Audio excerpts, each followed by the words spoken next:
In today's video, I'm going to tell you about one of the craziest projects the CIA has ever been involved in. But before we get to that, I want to share this story about BlackRock and Larry Fink. Despite shoving $22.8 billion into the hands of the Chinese billionaire Li Ka-shing, it looks like Larry will not be getting his hands on the Panama ports anytime soon. This is happening because Chinese authorities have now decided to review the deal, which means it will not be signed on April 2nd as was planned initially. Now look, this isn't surprising at all considering Chinese authorities were already outraged when the deal was first announced.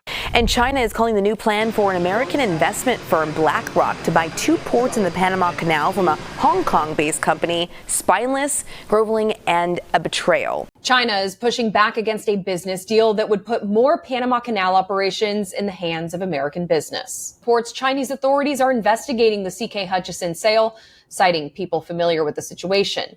At the heart of the investigation is studying the deal for any possible security breaches or antitrust violations. So let's make one thing clear. China isn't blocking the deal to fight BlackRock. They're doing it because they don't want an American company owning so many ports across 23 countries. But whatever the reason may be, I'm pretty sure Larry Fink is pretty pissed because he was the one who approached Donald Trump and offered to buy these ports in the first place. And you can also see how excited he was while talking about his brand new purchase. Well, first of all, my kids called me and said, BlackRock bought the Panama Canal. Can we go on it? There are 44 ports in 32 countries. I mean, there are 6 of the ports are in the Suez Canal. No one ever mentions that one or all the other ports that are around there. And through this acquisition, we are going to have 100 ports in our portfolio. And we look at this as a real milestone and a real opportunity. And to make matters worse, I think it's a clear roadblock in his plans to appease Donald Trump's voter base. I mean, it's certainly no secret that BlackRock has become the face of evil for most people in this country. Owns all the meat packers. There's only 4 meat packers in this country. BlackRock owns them all. And you can say to them, you need to do antitrust suits against those meat packers. The meat packers are keeping the price of meat high and the price of cows low. So the farmer gets hurt, the consumers get hurt, and they make the money because they've got a monopoly. There are many other things like, BlackRock owns all the pharmaceutical companies, and we can start regulating the pharmaceutical companies so that they behave less like a cartel. We've also kneecapped ESG in the state of Florida. We don't let any ESG in our pension. You had BlackRock, which is like this activist asset manager that wants to impose their agenda. They had $2 billion under management in our pension. I took it away from BlackRock because we're not playing any of those games. The cost of the average home has gone from $250,000 to $400,000 just since 2019. Meanwhile, because interest rates have doubled, monthly mortgage payments for home buyers are up 20% just in the last year. Well, what's happening is BlackRock, State Street, and Vanguard, these giant corporations which own 88% of the S&P 500, are going into real estate. They outbid prospective home buyers with cash offers. They add that property to their investment portfolio, and then they rent it back at the most exorbitant rate. By 2030, these giant corporations are on track to own 60% of the single-family homes in our country. So BlackRock wants to be everybody's landlord and everybody's neighbor. This is especially true for mega voters who consider Larry Fink to be the devil himself, thanks to his habit of taking over every business in this country. BlackRock even faced a serious lawsuit from multiple Republican states because of its ESG policies. Behaviors are going to have to change, and this is one thing we're asking companies.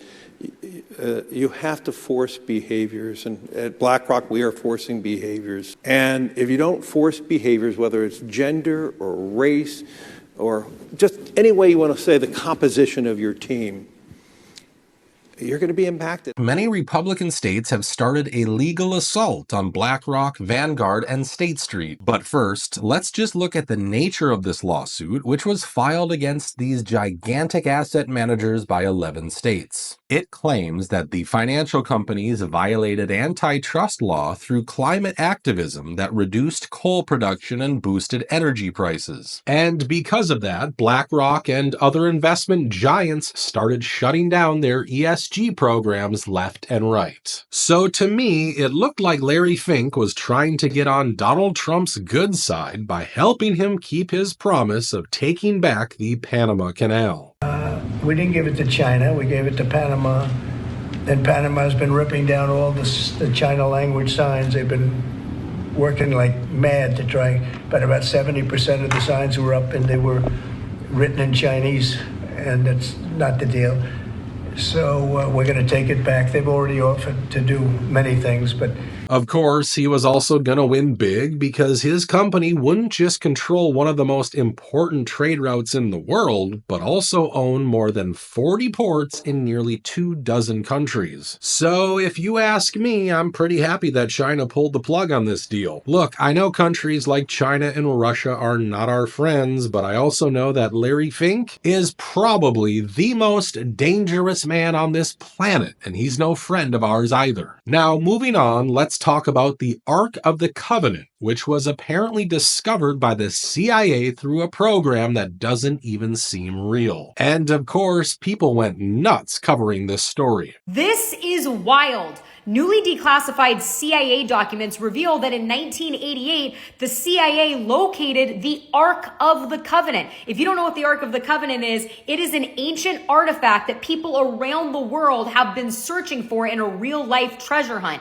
It is a wooden chest encrusted in gold, and inside it is supposed to hold the original tablets of the 10 Commandments. The documents show that this was under Project Sunstreak. They used remote viewing to find the Ark of the Covenant, which they say now is in Ethiopia. In other words, they used advanced psychics and people that were well-versed in telepathy. But you might be wondering, is there any truth in this story? Now, first of all, those documents are real. There really was a CIA project aimed at studying remote viewing. It was called Project Stargate, and it continued from 1977 to 1995, and its purpose was basically to see if we could use remote viewing to gather intelligence. And over the years, people have come forward explaining what kind of things they saw while they were part of this ultra-secret project. In May of 1984 at the Monroe Institute, I had been training with Bob for almost 14 months, learning to control my out-of-body experiences. I had had spontaneous out-of-bodies for many years, and Bob had been training with me in his lab at the last year of my time at the project, Stargate project. I have probably somewhere in the neighborhood of 60-something photographs of things on Mars that are clearly alien. All right, guys, let me tell you the craziest story that you've never heard. It's how an elite team of remote viewers actually discovered Saddam Hussein when he was hiding. This story is going to blow your mind and change everything. This remote viewing mission was done by Stephen Schwartz, who's one of the most famous and credible remote viewers in the world. On November 3rd, 2003, an applied remote viewing experiment was carried out with the explicit purpose of locating and describing the circumstances and conditions of Saddam Hussein's whereabouts. The experiment took place at Edgar Cayce Organization headquarters in Virginia Beach. I, Stephen Schwartz, was teaching a workshop on remote viewing as part of a larger conference. So the remote viewing hypothesis, they said Saddam Hussein has a hiding place. It is like a cavern or a carved out space. It is not visible, but hidden underneath something. Breathing is possible in this small hidden space because there's a vent tube built into this buried hiding space. Very specific. This is even the drawing. As we know, of course, he was found hiding in like a tube underground with a vent tube, okay? Here's his appearance. They say Saddam won't look anything like he normally does. He looks like a homeless person. He will be dressed in dark clothing. He will have a ratty, unkept salt and pepper beard. His hair will be wild. His appearance will be disheveled. I mean, nailed it. Now, let's make one thing clear. There have been multiple projects aimed at researching remote viewing. This includes programs like Gondola Wish and Grill Flame. And one such project was called Sunstreak, and it was based in Fort Meade, Maryland. Now, interestingly, one of the test subjects in this project ended up revealing the location of the Ark of the Covenant. According to the viewer, this mysterious and legendary artifact was somewhere in the Middle East and was guarded by entities. And while some people believe that this discovery explains why the US has been invading Middle Eastern countries, I'm not so sure. I think this user pretty much outlines my concerns regarding this massive discovery. While my faith is strong, I have mixed feelings about revelations like this. Who's to say the remote viewers never made things up to encourage their own ongoing employment? If we indeed still use remote viewers now that advanced mind-reading technology would prove whether they ever lie, and now that ground-penetrating radar and satellite tech are so advanced, then I'd be more excited. That's a pretty solid argument if you ask me. However, you also need to understand that remote viewers are usually given random coordinates, and the fact that this guy connected those coordinates to the Ark of the Covenant is interesting since this artifact was first reported in the Middle East. So I'm not gonna say that remote viewing is impossible because I think the CIA was doing something crazy when they injected people with all those drugs back in the 60s and 70s. But I just think that this might be their attempt to muddy the waters and take our attention away from real CIA projects that are just as insane. And what are the odds that this was released when the public has been screaming about classified documents like the Epstein files? Now, moving on, I want to talk about RFK Jr. because he is finally starting to fulfill his promise of making our food healthier. That's why today I'm proud to launch what I'm calling the 4 pillars of a healthy West Virginia. First, we have to clean up the food. We really do. Let's start with no more dyes and dangerous additives in the schools.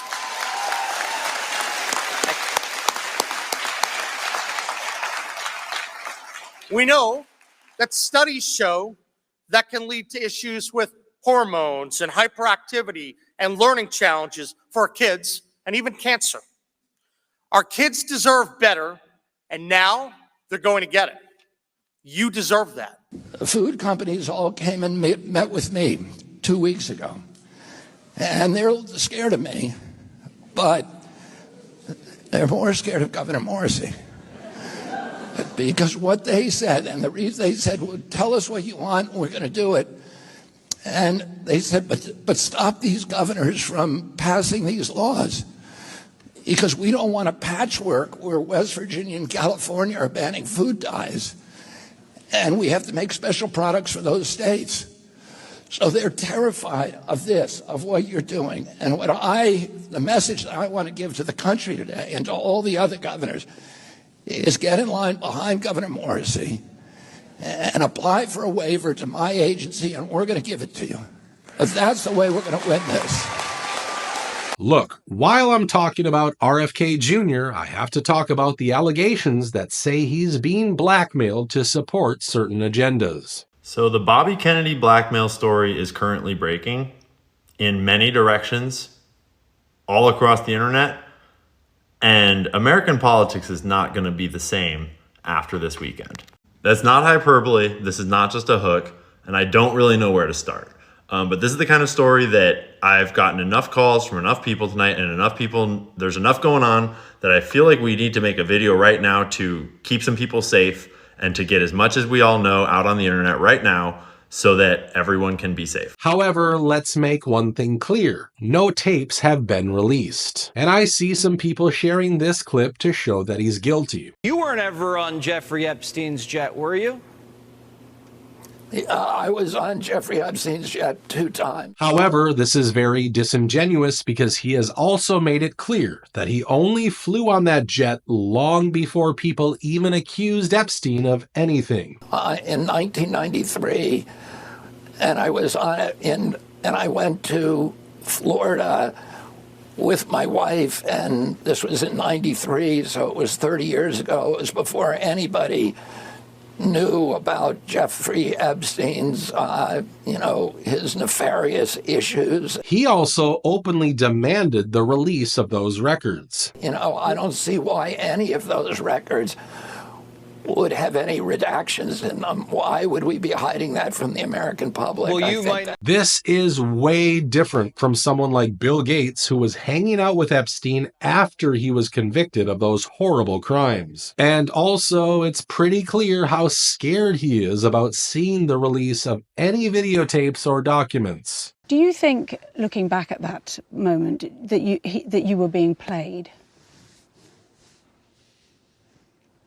Well, Jeffrey, in retrospect, I was foolish to spend any time with him. So for now, I would hold judgment on RFK Jr. because people put him in office because he unmasked people like Bill Gates and Anthony Fauci. I don't look into Anthony Fauci's head. I don't look into Bill Gates' head. I don't say he did this because he was greedy or because he was manipulative. I just lay out what they did, and the story speaks for itself. He also openly fights against BlackRock and its monopoly, and his vision to make America healthy resonates with all of us because we can see how these greedy corporations keep us sick so they can continue profiting from our pain and suffering. Today, we've covered some pretty serious stories, so I'm looking forward to seeing what you guys think about all of this. Your input not only helps me see things from a new perspective, but it also inspires me to keep digging into this madness.